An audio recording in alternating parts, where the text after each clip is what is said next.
You know one thing that is going on that is very funny? You see, when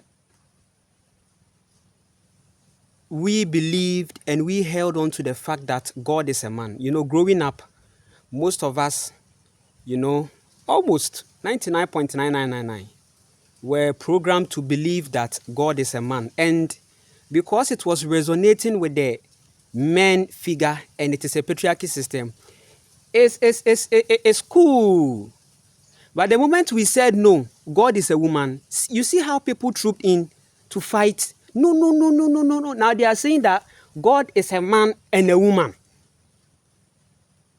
Now, listen, when you are there, you should think, oh, this one is not about I'm a boy or I'm a girl or I'm a man or I'm a woman. Oh. It's something that we are. See, even if you can't have any experience, think. We all grew up in a masculine system. And this system promoted the fact that God is masculine to the point that subconsciously, when we say God, we picture a white man with a beard on it. You see, that's the picture. And anytime you take an excursion through this thing called Bible, by the time you are out of it, you end up believing that God is a rigid man, white.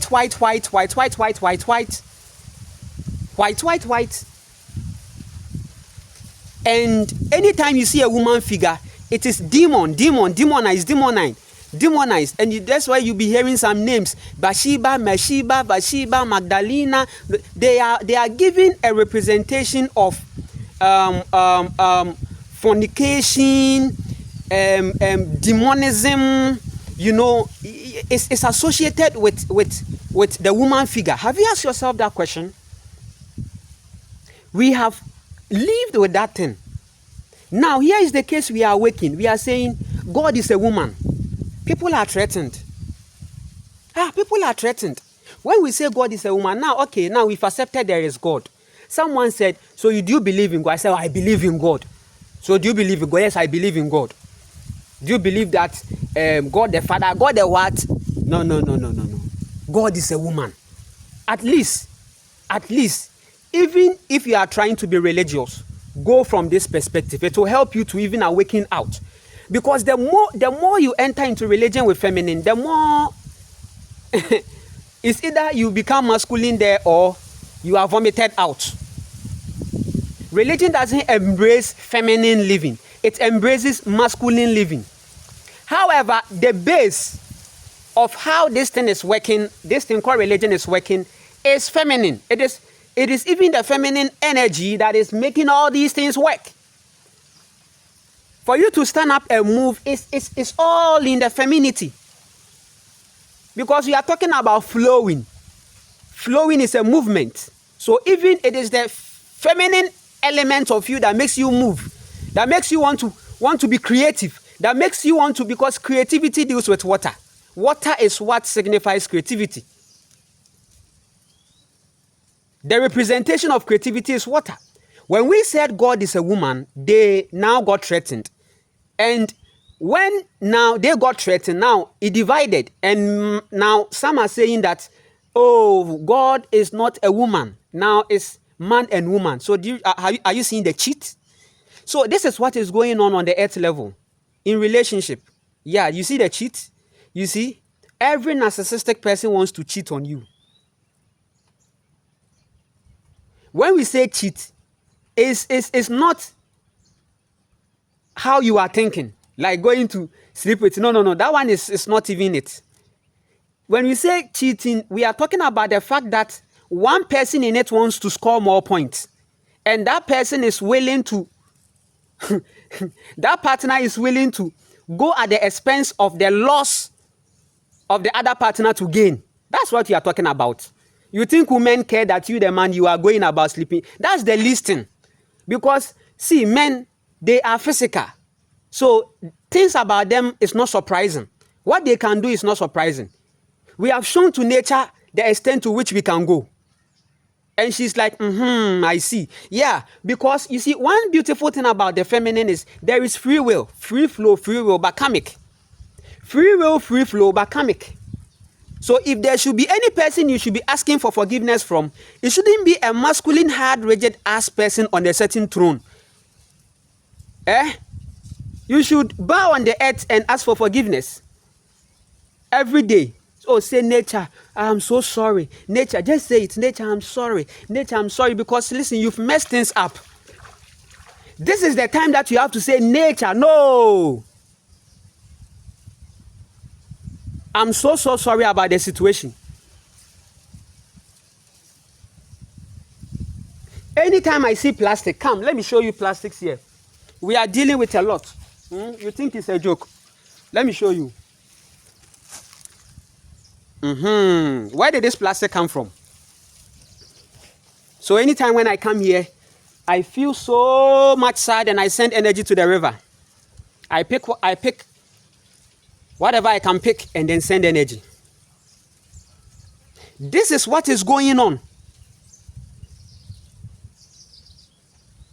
So right now, if you say God is a woman, they become threatened. God is a man and a woman. That one day we should. So now it's like, okay, so God is a man and a woman.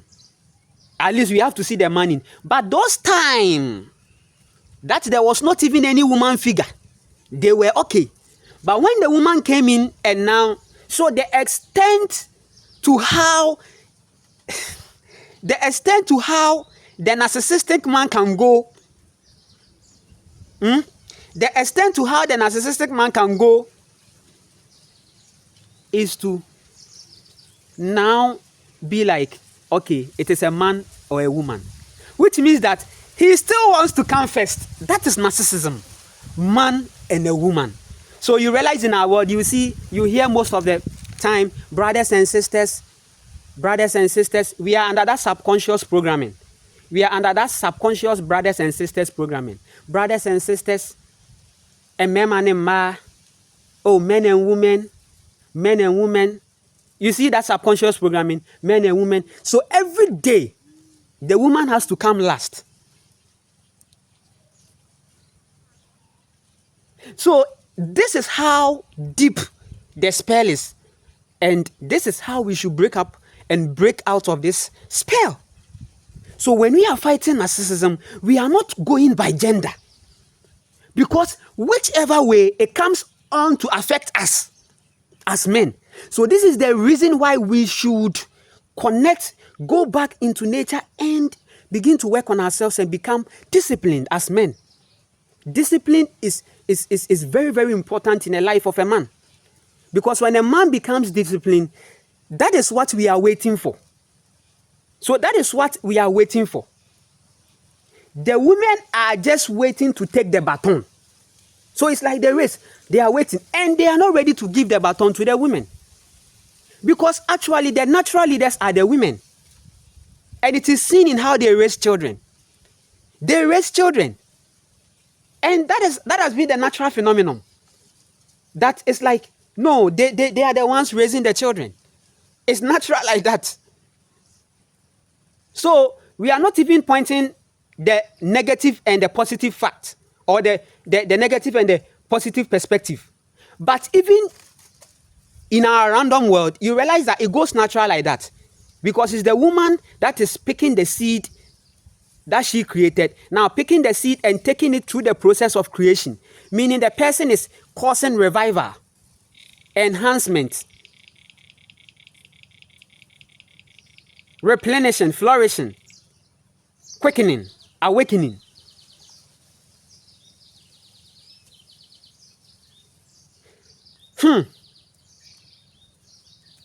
Whatever we are saying, right now I've switched off my comment section. Do you know why? I've switched it off. It's off for good. Because sometimes when I see rubbish, I have to protect my energy, trust me. Because this work we are doing is not about anyone. We are not even looking at anybody to do whatever we are doing. When the matriarchy rules, we are okay, we are going back to home. We are leaving there, we are done. That's when the work is done. That's why I would say Eli, Eli. Lama Sabatani. It is finished. Maybe that's what it means. It is finished. Tetelestai. Oh, kind of. I am done. Nana Kwame, I'm done.